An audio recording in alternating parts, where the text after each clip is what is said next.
ये ना सोचे कि भाई घूम गए। भगवान शिव कह रहे हैं शांति को अगर पाना है तो मेरे मंदिर तक आना पड़ेगा, शांति को पाना है तो मेरे नजदीक में आना पड़ेगा। भगवान शिव से पार्वती जी कर रही है पितृलोक चली और शंकर भगवान मौन हो जाते, एकदम शांत हो जाते, चुप हो जाते, बोलते कुछ नहीं, एकदम मौन।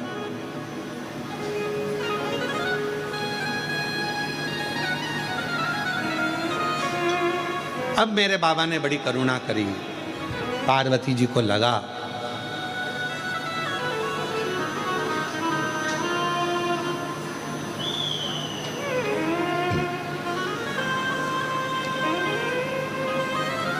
कि शिव जी जाना नहीं चाहते, भगवान शंकर पितृलोक में जाना नहीं चाहते। शिव जी को, पार्वती जी को लगा कि भगवान जाना नहीं चाह रहे, ऐसा लग रहा है मुझे कि भगवान शंकर पितृलोक में नहीं जाना चाह रहे। तब पार्वती मैया ने कहा कि प्रभु मेरे नाना के घर आप नहीं जाओगे क्या? शंकर भगवान बोले पार्वती एक काम कर, तू चली जा, तू जा और तू नाना जी के घर होकर। पार्वती जी कहने लगी बाबा यदि एक बार मेरे पितरों को, मेरे नाना को, मेरी नानी को आपका दर्शन हो जाएगा तो वो कृतार्थ हो जाएगा, उनका कल्याण हो जाएगा, कृतार्थ हो जाएगा। शिव कहते हैं पार्वती सुनो, गंगा का जल लेकर मेरे ऊपर समर्पित कर दो, जो जल मुझ पर चढ़ेगा उस जल का एक अंश तेरे नाना को पितृलोक में प्राप्त होगा और उस जल से तेरे नाना तृप्त हो जाएंगे और उनका मोक्ष होगा। हम पहले भी कहें पितृपक्ष के अंतर्गत यदि प्रदोष के दिन अगर भूल से भी आपके हाथ से एक लोटा जल शिव जी को चढ़ जाए और केवल पितृपक्ष के प्रदोष के दिन यदि एक लोटा जल, एक बेलपत्र, एक चावल का दाना आपका शंकर भगवान को चढ़ता है, शाम के समय प्रदोष काल में भगवान शंकर के मंदिर में या बेलपत्र के वृक्ष के नीचे या तुलसा के क्यारे में या बट वृक्ष के नीचे या बेलपत्र के नीचे या आंवले के वृक्ष के नीचे या पीपल के वृक्ष के नीचे यदि एक दीप प्रज्वलित होता है प्रदोष काल में, निश्चित है आपके पूर्वज, आपके पितरों को तर्पण हुआ कि नहीं हुआ, पिंड हुआ कि नहीं हुआ, पर उनकी मुक्ति निश्चित हो जाती है, मोक्ष।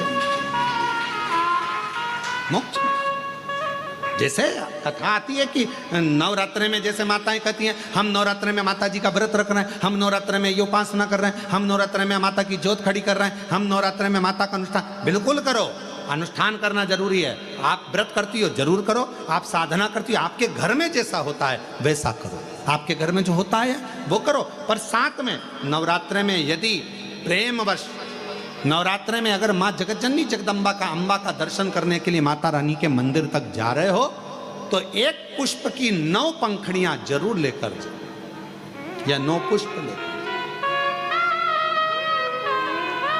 और वो भी नहीं कर सकते अपने घर में माँ जगत जननी को 9 चावल के दाने लाल चंदन में कर कर अर्पित करो। माँ को रिझाओ, देवी को रिझाओ और शंकर की जितनी आराधना कर सकते हो। श्री शिवाय नमस्तुभ्यं, श्री शिवाय नमस्तुभ्यं, श्री शिवाय नमस्तुभ्यं, श्री शिवाय नमः। तुम शिव की आराधना जितनी कर सकते हो, दिल से जितनी आराधना कर सकते हो उतनी करो।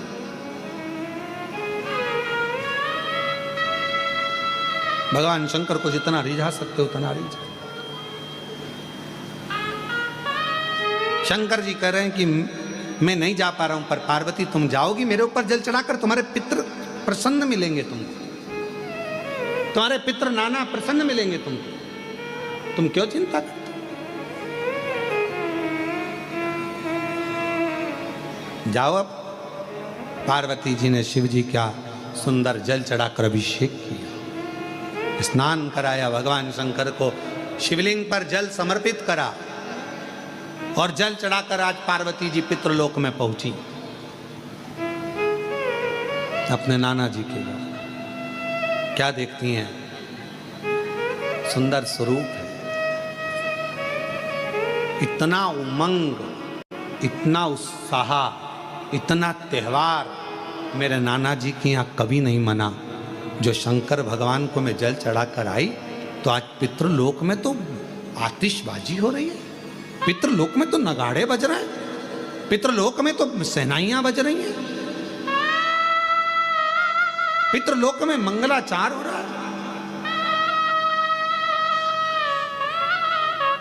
पितृलोक में वाद्य यंत्रों का स्वर आनंदित कर रहा है, देवता आनंद पा रहे हैं, पुष्पों की वृष्टि कर रहा है। पितृलोक का बड़ा सुख। पार्वती जी को लगा कि इतना पितरों के लोक में तो मैंने कभी सुख देखा ही नहीं है, इतना पितरों का लोक में सुख है।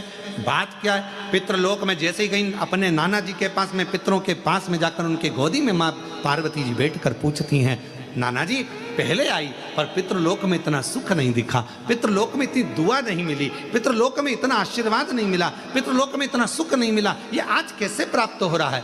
पितृलोक से पितृ नाना पार्वती से कहते हैं, देव अधिदेव महादेव पर चढ़ा हुआ जल जब हमें प्राप्त होता है, हम सारे पितृ आशीर्वाद प्रदान करना प्रारंभ कर देते हैं, वर देना चालू कर,